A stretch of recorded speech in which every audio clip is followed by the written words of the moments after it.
یار عورتوں کے لیے زندگی بڑی مشکل کی ہوئی ہے سب کانٹیننٹ میں نا. اذان شروع ہوتی ہے تو عورتیں بیچاری بھاگتی ہیں دوپٹہ لینے کے لیے کہ پتہ نہیں کیا ہو گیا. وہ کہتے ہیں شیطان دیکھ رہا ہوتا ہے تو اذان کے بعد دیکھنا چھوڑ دیتا ہوں. عجیب مت بنائی ہوئی ہے. عورت نے پردہ انہی لوگوں سے کرنا ہے جن سے ان کا پردہ ہے.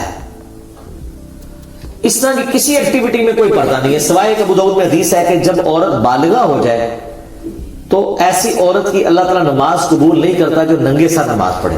یعنی چھوٹی بچی جو ہے وہ تو ننگے سر نماز پڑھ لے تو قبول ہو جائے گی. بالغ عورت ننگے سر نماز نہیں پڑھ سکتی. یعنی بال اس کے ڈھانپے ہوئے ہونے چاہیے حجاب میں. اس حدیث کو لوگوں نے مس یوز بھی کیا. اس حدیث کو لوگوں نے مس یوز بھی کیا ہوا ہے کہ جو بالغہ عورت ننگے سر پھرتی ہے وہ نماز پڑھے بھی تو قبول نہیں ہوتی. وہ دھوئے پر ٹوٹ پہ. حالانکہ اس کا تعلق سطر کے ساتھ ہے. تو اس میں ہم نے کلیریفیکیشن دی. وہ کلپ مارا میرا لاکھ سے بھی اوپر چلا گیا. 1.5 بلین ہو چکا ہے وہ. تو میں نے کلیریفائی کیا تھا. یہ بھی اسی طرح کی مت ہے. وہ کہتے ہیں واش روم میں جائے تو سر ڈھانپ کے جائے. اچھا جی چلی گئی. اب اس نے اگر غسل کرنا ہے تو کیا کرے؟ سر ڈھانپ کے کرے. ادھر اس کو کون دیکھ رہا ہے؟ اس طرح ضروری ہے کہ وہ اندر جانے سے پہلے دعا پڑھے چاہے مرد ہے یا عورت. صحیح بخاری میں حدیث ہے دعا پڑھیں گے اللہم انی اعوذ بک من الخبث والخبائث. اے اللہ میں شریر جنوں اور جنیوں سے تیری پناہ میں آتا ہوں. اور باہر نکل کے دعا پڑھے غفرانک. اے اللہ وہ میری مغفرت فرما. ٹھیک ہے. ظاہر ایک تکلیف سے آپ گزرے ہیں نا. یہ واش روم کی تکلیف آپ کو یہ یاد دلاتی ہے کہ اگر آپ کا پیشاب بند ہو جائے یا آپ پیشاب نہ نکال سکیں تو کس تکلیف سے گزر رہے ہیں. تو یہ ایک چھوٹی سی دنیا کی تکلیف ہے. آخرت کی عذاب تو بہت بڑا ہے. تو اس لیے غفرانک ہم کہتے ہیں اللہم اجرنی من النار. آمین. تو یہ باتیں بالکل غلط ہے. اسی طریقے سے مشہور ہے کہ اذان شروع ہو جائے تو آپ واش روم نہیں جا سکتے. جناب اذان سننا یا کسی ایک اذان کو سننا اور اس کا جواب دینا سنت ہے. باقی اذانوں کا تو ویسے ہی ضروری نہیں. اور پیشاب کرنا تو فرض ہے کیونکہ جانا فرض ہے. اذان شروع ہے آدھی ہے ہوئی ہے نہیں ہوئی ہے سب سے پہلی پرائرٹی آپ کی پیشاب ہے. حتیٰ کہ صحیح مسلم میں حدیث ہے کہ اگر کسی کو سخت پیشاب آیا ہو تو اس کی نماز نہیں ہوتی. تو وہ نماز اس کی ہوگی نہیں. وہ جماعت بھی چھوڑ دے گا پہلے اس سے فارغ ہوگا. بلکہ صحیح مسلم میں یاد ہے حدیث ہے کہ عبداللہ بن عمر بیٹھے تھے تو اقامت شروع ہوگی. ان کے سامنے کھانا لا کے رکھا تھا تو انہوں نے کہا نبی اسلام کو میں حکم دیا کھانا سامنے آ جائے پہلے کھانا کھانا ہے نماز بعد میں پڑھنی ہے. لیکن یہ نہیں ہے کہ آپ کو پتا ہے کہ جماعت 7:30 ہے تو آگے 7 پڑھنی تھی کھانا تو ہی سامنے رکھ لو. یہ بھی نہیں ہونا چاہیے. یہ حادثاتی طور پہ ورنہ اپنی لائف کو آپ نے باقی معاملات میں تو پلان کیا ہوتا ہے نا. یہاں پہ بھی آپ نے پلان کرنا ہے کہ جی آپ جو ہے وہ اپنے ٹائمنگ کو ایسا سیٹ کریں گے آپ کی جماعت ضائع نہ ہو. اللہ کو پروٹوکول دیں. اپنے معاملات کو نمازوں کے اعتبار سے جو ہے وہ سیٹل کریں. تو وہ عورت جو ہے وہ بغیر دوپٹے کے بھی جا سکتی ہے. بغیر دوپٹے کے وضو بھی کر سکتی ہے. بغیر دوپٹے کے قرآن بھی پڑھ سکتی ہے. بغیر دوپٹے کے اذکار بھی کر سکتی ہے. دوپٹے کا تعلق سوائے نماز کے کسی اور چیز کے ساتھ نہیں ہے الا یہ کہ پردے والا معاملہ ہو کہ وہاں پہ کوئی یعنی ایسا نہ ہو جہاں سے آپ نے پردہ کرنا ہو.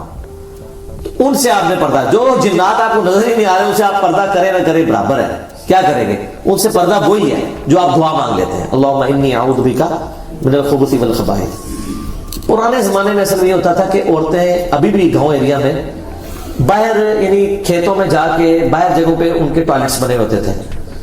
یعنی پیشاب کرنے کے لیے تو گھر میں ارینجمنٹ ہوتا تھا لیکن جو ہے وہ پخانے کے لیے ٹوائلٹ جانا پڑتا تھا باہر. ظاہر اس کی اسمیل ہوتی ہے نا.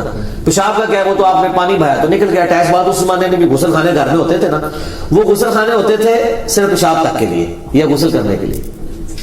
لیکن اگر کسی نے بڑا پیشاب کرنا ہے تو وہ باہر جانا پڑتا تھا کیونکہ اسمیل ہوتی تھی. پھر وہ مٹی میں وہ سارا کچھ کرتے تھے.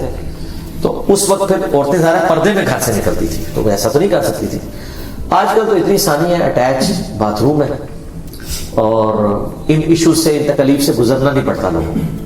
پہلے ان تکلیفوں سے گزرنا پڑتا تھا. آج کل تو غسل کرنا بھی آسان ہے.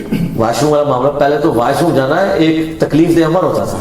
آپ امیجن کریں نا اٹیچ بعد آپ سے لے لیا جائے. اس چیز کا احساس ہمیں ہوا ہے جناب پشاور جا کے. پشاور اگر 10 مسجد ہیں نا تو کسی ایک میں بھی آپ کو بڑی مشکل سے ٹوائلٹ ملے گا. وہاں بندہ گھومتا ہی رہتا ہے. پتہ نہیں اس کا کیا کلچر ہے. لوگ ان کے ساتھ کیا معاملہ ہے کہ وہ اس طرح کا کوئی معاملہ نہیں ہو. جو ٹوائلٹ بھرے بھی ہیں وہ بھی اوپن ہی ہے. یعنی کوئی پردے والا نہیں ہے. بس آپ ایک کونے میں جیسا یہاں پہ لوگ ہوتے ہیں. عجیب معاملات ہے وہاں پہ. بڑی تکلیف ہوتی ہے اس حوالے سے. کے پی کے اندر میں نے دیکھا ہے. باقی پنجاب میں تو آپ چھوٹے سے چھوٹے گاؤں میں چلے جائیں تو بہترین جناب واش روم ٹائلٹس بنے ہوئے ہیں اور ہونے بھی چاہیے. گھروں کے بھی اور مسجد کے بھی. صفائی کے تمام کے لیے چیزیں ضروری ہیں. صفائی نصف ایمان ہے, صحیح مسلم میں حدیث ہے 534 نمبر. تو یہ فزیکلی نظر بھی آنی چاہیے, یہ صرف صحیح مسلم میں لکھی نہ رہ جائے, نظر آئے کہ صفائی نصف ایمان ہے. ٹھیک ہو گیا. ایک اور اس میں کلیریفیکیشن کرتے ہیں, اکثر لوگ روایتیں پیش کرتے ہیں کہ جو عورت سر نہیں ڈھانپتی اس کے گھر میں فرشتے نہیں آتے. یہ کدھر لکھا ہے روایت؟ نہیں, وہ چل تو رہی ہے نا ایک. جب روایت چل رہی ہے تو چلی ہوئی تو مان رہے ہیں, ہم تو کتابوں کی بات کر رہے ہیں. چلنے کا تو اللہ کے فضل سے اتنا کچھ چل رہا ہے کہ وہ ختم نہیں ہوتا. ورلڈ انسائکلوپیڈیا لکھا جا سکتا ہے. اب کوئی چیز چل رہی ہو نا تو اس کو فوراً اس کی آپ بیٹری نکال سکتے ہیں, یہ کہہ کے کتنے لکھا ہے تو اسی ٹائم بیٹری نکل جائے گی. ہاں چلے, ویڈیو ریکارڈنگ میں تو بے شمار باتیں اور بھی آ جاتی ہیں. ٹھیک ہے. اگلا سوال ہے, ایک عورت نے بالوں کا علاج کروایا ہے جس کی وجہ سے 3 دن تک وہ پانی کو چھو نہیں سکتی.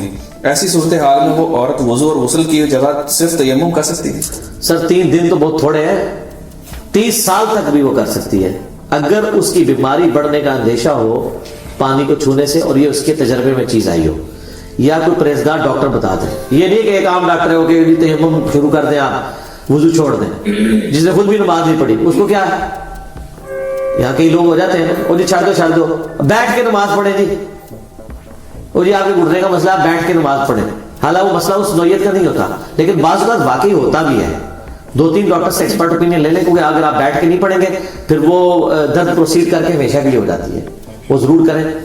لا یکلف اللہ نفسا الا وسعها, اللہ تعالیٰ کسی جان پہ ظلم نہیں کرتا, اللہ تعالیٰ کسی جان کے اوپر بوجھ نہیں ڈالتا, اتنا ہی سوائے اتنا ہی جتنا وہ برداشت کر سکتا ہے. تو یہ اس کے تحت آپ جب چاہیں جس وقت چاہیں شریعت کی پابندی کو اویل کر سکتے ہیں. اور میں نے تو پچھلی دفعہ الموطا امام مالک کی روایت بھی تو بتائی تھی نا اس حوالے سے کہ نبی صلی اللہ علیہ وآلہ وسلم نے فرمایا کہ اگر 10 سال تک بھی کوئی مٹی سے تیمم کر کے نماز پڑھتا رہے تو اللہ نے میری امت کے لیے مٹی کو پاک کر دیا, بشرطے کہ پانی نہ پائے.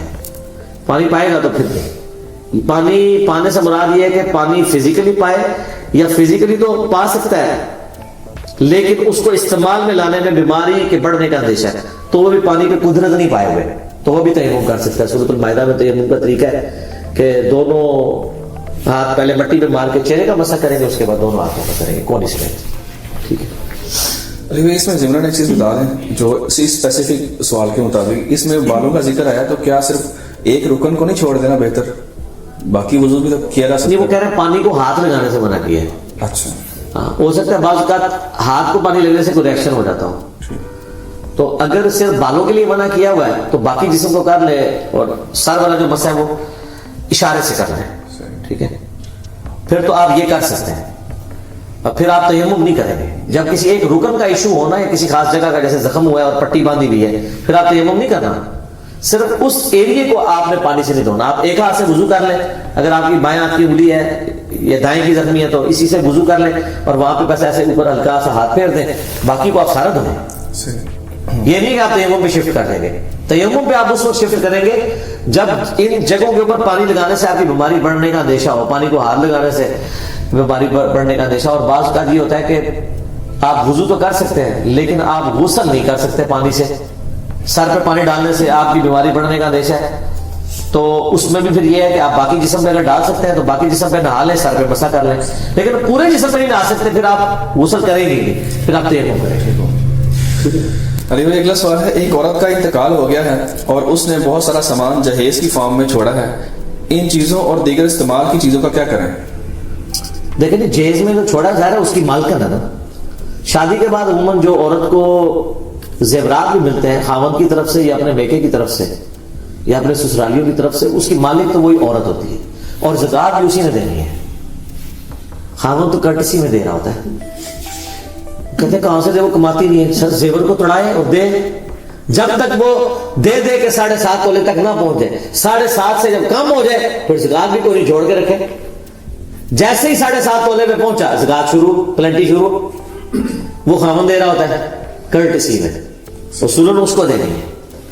تو مالک وہ ہے, مرنے کے بعد اس کی وراثت تقسیم ہوگی, اور اگر اس کی اولاد نرینہ نہیں ہے تو اس مرنے والی عورت کے بہن بھائی کو بھی وراثت کا حصہ جائے گا, اور اگر اولاد نرینہ ہے پھر اولاد میں اور اس کے ماں باپ میں اور اس کے خاوند میں تقسیم ہوگی. ماں باپ نہیں ہے تو پھر باقی اس طرح تقسیم ہوگی. جہیز کی مالک عورت مرنے کے بعد اس کی جائیداد اسی طریقے سے تقسیم ہوگی. اب بعض اوقات یہ ہے کہ اس کی چوڑیاں آ گئی ہیں, کوئی لپسٹک آ گئی ہے, کوئی چوڑی دان آ گیا ہے, کوئی ڈریسنگ ٹیبل آ گیا ہے, ظاہر ہے ان سب کی وقت لگوانی ہوگی, ان ساری چیزوں کو لیکوڈیٹ کرنا ہوگا. لوگ کہتے ہیں ایک مکان ہے جو ان کے کریے بیچے, وہ کہتے ہیں بیچے بھی نہ اور ہمیں وراثت تقسیم کر دیں. کیسے کر کے دیں؟ قبریں ایک جتنے نہیں ہوتے, قبروں کی ورث ایک جتنی نہیں ہوتی, تو پھر کیا کریں؟ وراثت تقسیم ہونے کے لیے اس کا لیکویڈیٹ ہونا یعنی مال کی شکل میں آنا ضروری ہے. الا یہ کہ آپ میں سے کوئی غریب ہے تو باقی امیر بہن بھائی اس کے حق میں دستبردار ہوتے ہیں, اس کو مکان دے دیں. لیکن وہ مشکل جاتی ہے ایسے بعض کا.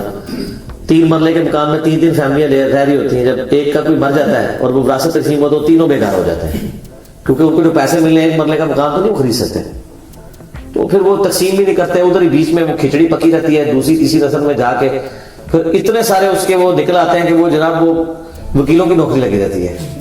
ٹھیک ہے نا, عدالتیں بعد ہی اسی وجہ سے اتنے بندوں کے سائن, ایک بندہ مس ہو جائے پھر وہ جیسے سانپ کاٹ جاتا ہے 99 میں جا کے پھر 0 پہ آ جاتے ہیں, ایک بندہ بھی غائب ہو جائے بڑی مصیبت ہو جاتی ہے. پھر وہ مختار نامے اکٹھے کرتے ہیں, پھر کوئی بعض لوگ دوسرے شہروں میں ہوتے ہیں, بعض دوسرے ملکوں میں چلے گئے ہوتے ہیں, بہت عذاب بنتا ہے. اس عذاب سے چھٹکارے کا طریقہ یہ ہے کہ فوراً ایگزیکیوٹ کر لیا کریں.